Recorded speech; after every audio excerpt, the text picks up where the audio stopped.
motivations for editing, and how long have you been doing it?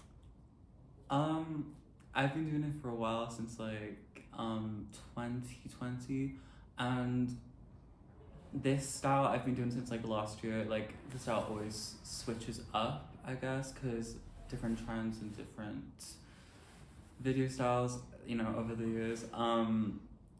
I guess like what inspired me was Ariana Grande at first, because my first ever fan page was Ariana Grande. But as the years have gone by, I've learned to not just make an account for Ariana Grande, but kind of multiple things. Like I'll edit my favorite movies, like Jennifer's Body, or anything like that. Anything I like, I'll put it into my CapCut projects and edit it, and I'll gain like lots of views. Like, and when it does go viral, it goes viral.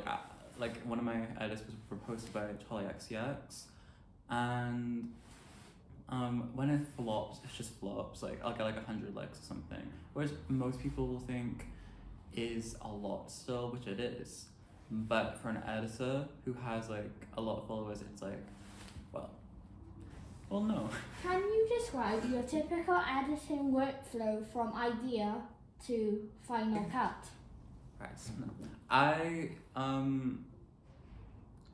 I get it from my head, so I'll either be playing like a song on Spotify or something like that, and then I'll get like a vision just by like the beat of the song, and I'll be like, oh, that'll go perfect with like a little transition bit there, or oh, this clip I'm watching in this TV show, movie, or interview of like my favorite celebrity, I'll be like, that'd be good in an edit.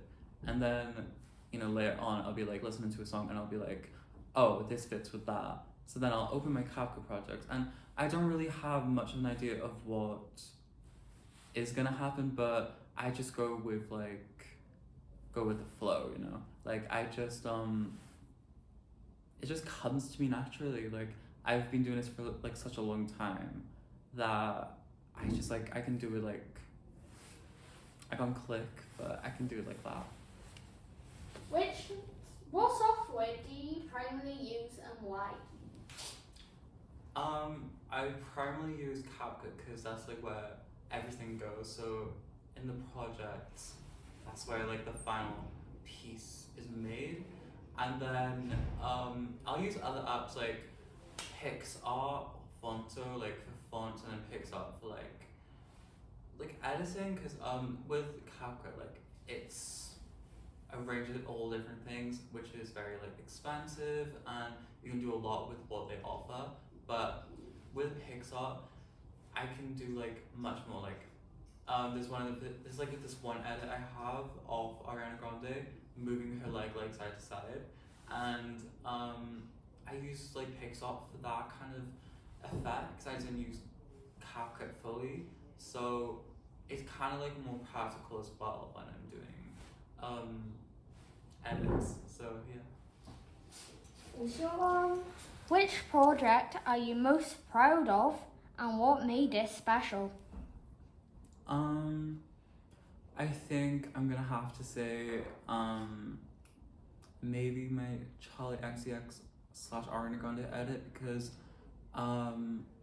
even though that wasn't like one of the first times I've ever like went viral, I've been viral like a couple of times on TikTok and Instagram, because I have an Instagram account as well as TikTok.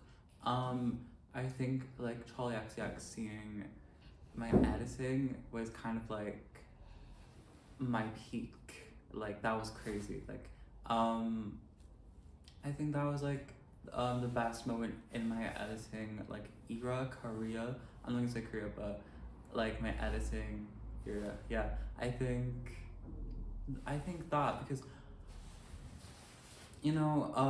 my editing before that was like very what's it called, velocity edit, that's it, and I changed it to jug style.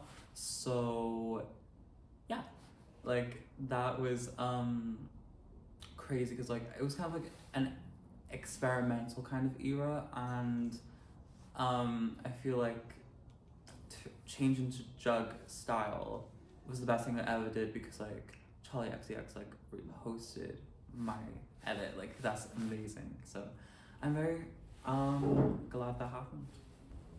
Do you have a signature editing style people would recognize you for?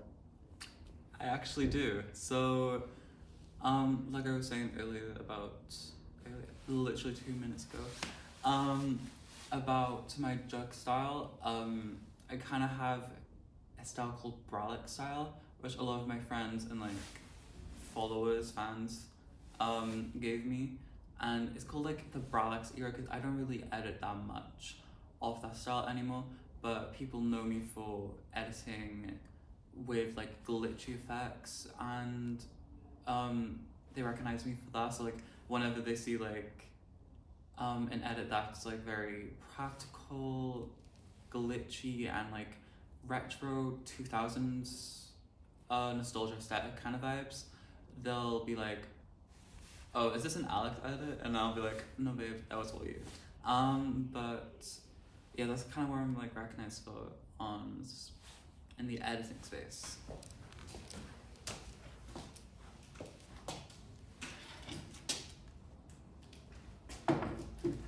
When did you first become an Ariana Grande fan? Around like 2016 to 2018, I can't remember the exact time and day of when I became an Ariana Grande fan, but I do remember like this story where my friend was watching Sam and Cat, and I was like, I love this show, so I started watching Sam and Cat and Victorious, and I really liked Cat Valentine's character, who's played by Ariana Grande, and my mom came up to me and she was on Facebook and she was like, she was showing me the Problem music video featuring Iggy Azalea, and she was like, do you know who this is? And I was like, no, but I know the song. And she was like, that's Cat Valentine. And I was like, you're lying. And I was like, oh my god, she's like so tea. So I'm gonna dig into her music. And the first album I like probably listened to was My Everything, even though that was a second studio album. Australia was the first. I listened to My Everything and I was like, yeah. And then I started listening to her, and it's been like that ever since. And my first album I got like as a CD, as like a gift, as merch, was the My Everything album, and I'd always like put it into my karaoke machine and always sing like her songs like Why Try, Break Free, like everything like that. And yeah, that's like everything ever since. And I've seen her live, and I've been listening to her nonstop, and I love her so much.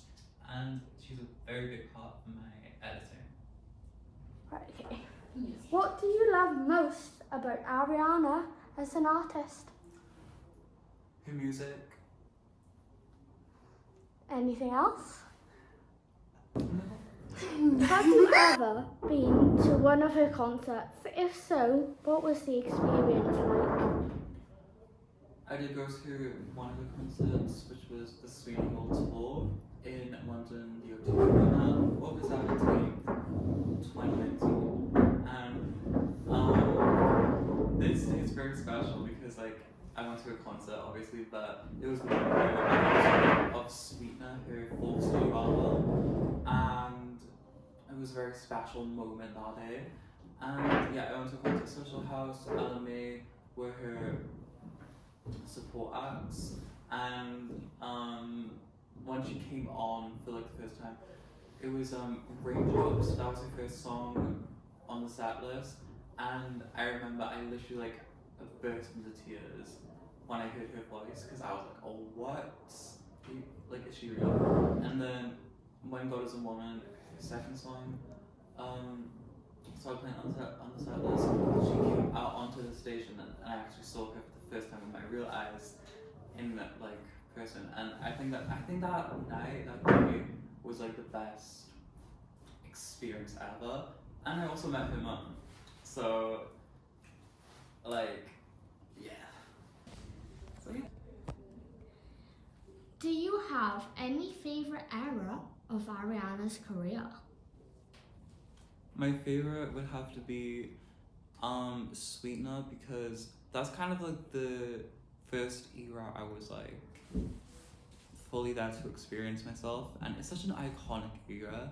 Like there's so many good music that was put out, collab wise as well. Her first comeback album to like, you know, the Manchester attack. It was like her first era back from that tragedy. So it was a very special time. And No Tears Left to Cry, still best comeback single of all time. And I just love like this overall style of the era as well. I think it was just like so beautiful, and just the aesthetic, it was amazing. And possibly Thank You Next, even though that was like her most darkest era, I guess. I still love the music and the style. I think it's beautiful. Slay. If you could describe Ariana's music in 3 words, what would they be? Cloudy,